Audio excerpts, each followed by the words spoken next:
Armin dengan bersungguhnya meyakinkan bahawa pasukan garison yang Eren bukanlah ancaman kepada manusia dan boleh dijadikan aset bagi menawan kembali distrik Tos. Namun ketuanya tidak mempercayainya.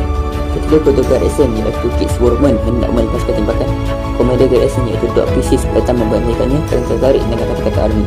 Armin dengan terusnya memberitahu rancangan untuk menawan kembali distrik Tos dengan menggunakan kemampuan yang dimiliki Titan Eren untuk mengangkat batu besar bagi menutup kembali lubang tembok yang dibuat oleh Colossal Titan.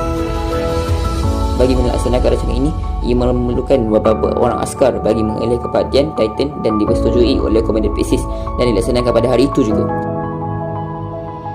Eren kemudiannya dengan cepat pergi ke batu besar tersebut bersama-sama dengan Mikasa serta askar-askar yang lain, lalu terus berubah menjadi Titan. Tetapi hilang kawalan sementara kerana terus menyerang Mikasa.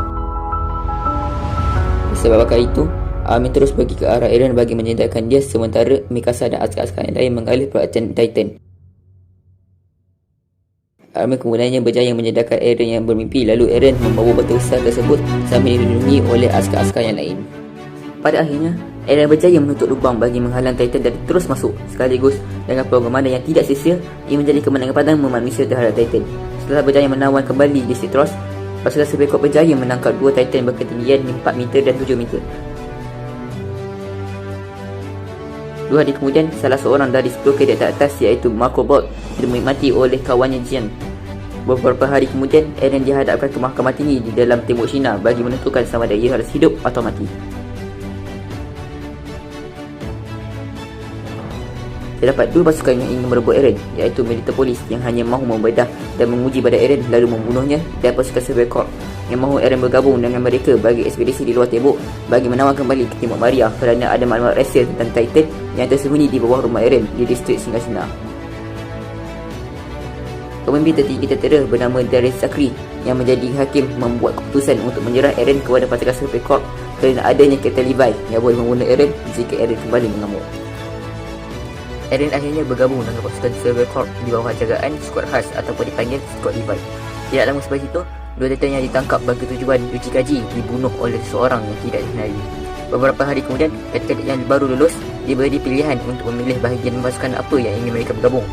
Selain daripada 10 kadet teratas, hanya Annie Huriwahat yang memilih ke militer polis dan selebih dari 7 lagi mengikuti masuk ke pasukan Super Corps, tidak termasuk Marco yang telah mati dan Eren yang jaga skuad Levi. Sebulan kemudian, bermulalah ekspedisi di luar tembok yang ke-57 bagi melatih kadet-kadet yang baru dan membuktikan Eren berguna untuk manusia kepada pemerintah. Pada mulanya semuanya berjalan dengan lancar, tetapi muncul Titan baru yang dipanggil Female Titan yang mengganggu formasi pasukan Super Corps. Titan ini mempunyai kepandaian yang membuktikan bahawa dia adalah manusia sama seperti Titan Eren, Armor Titan dan Colossal Titan. Female Titan kemudiannya menuju ke formasi barisan kehadapan sambil dikejar oleh Armin, Jen dan Raina. Armin fikir yang Female Titan itu mencari Eren yang berkedudukan di bahagian tengah formasi.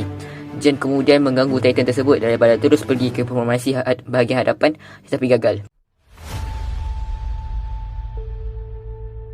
Raina kemudiannya cuba menyerang Titan tersebut tetapi berjaya ditangkap seperti bola. Raina kemudiannya bergelut lalu memotong jari Titan tersebut bagi melepaskan diri. Disebabkan itu, Armin, Jan dan Raina selamat dari dibunuh dan Titan tersebut menukar arah ke bahagian tengah formasi. Armin berasa heran kerana Female Titan itu tiba-tiba mengetahui lokasi sebenar Eren. Pasukan Super Corps kemudiannya berjaya masuk ke dalam hutan gergasi. Atas arahan Komander Erwin, hanya pasukan tengah yang hanya boleh masuk ke dalam hutan dan selebihnya mengalih perhatian Titan di luar hutan gergasi. Female Titan tersebut juga berjaya menemui Eren di bahagian tengah formasi di dalam hutan. Semasa Female Titan hampir menangkap Eren, skuad yang menunggu di hadapan skuad Levi berlancarkan semua perangkap yang dipasang sebelumnya. Pergerakan Female Titan berjaya dihentikan atas rancangan Erwin yang berhasil. Levi mengarahkan skuadnya melindungi Eren sementara Levi bergabung dengan skuad Erwin bagi menangkap orang yang di sebalik Female Titan tersebut. Semasa mereka cuba untuk menangkap orang tersebut, Female Titan menjerit dengan kuat bagi memanggil Titan di luar hutan bertujuan melarikan diri. Titan tersebut memakan badan Female Titan itu dan pasukan Super Corps gagal membongkar dalang di sebalik Titan tersebut. Erwin dengan cepat memerintahkan seluruh pasukan Super Corps untuk kembali ke tembok. Beberapa ketika kemudian, Eren yang bersama skuad Levi diserang hendak oleh orang misteri yang memakai kain pasukan Super Corps. Yang lain tidak bukan adalah Female Titan itu sendiri. Skuad Levi memerintahkan Eren untuk lari secepat mungkin Kemudian The Female Titan kembali berubah ke bentuk Titannya dan terjadilah pertarungan antara skuad Levi dan Female Titan.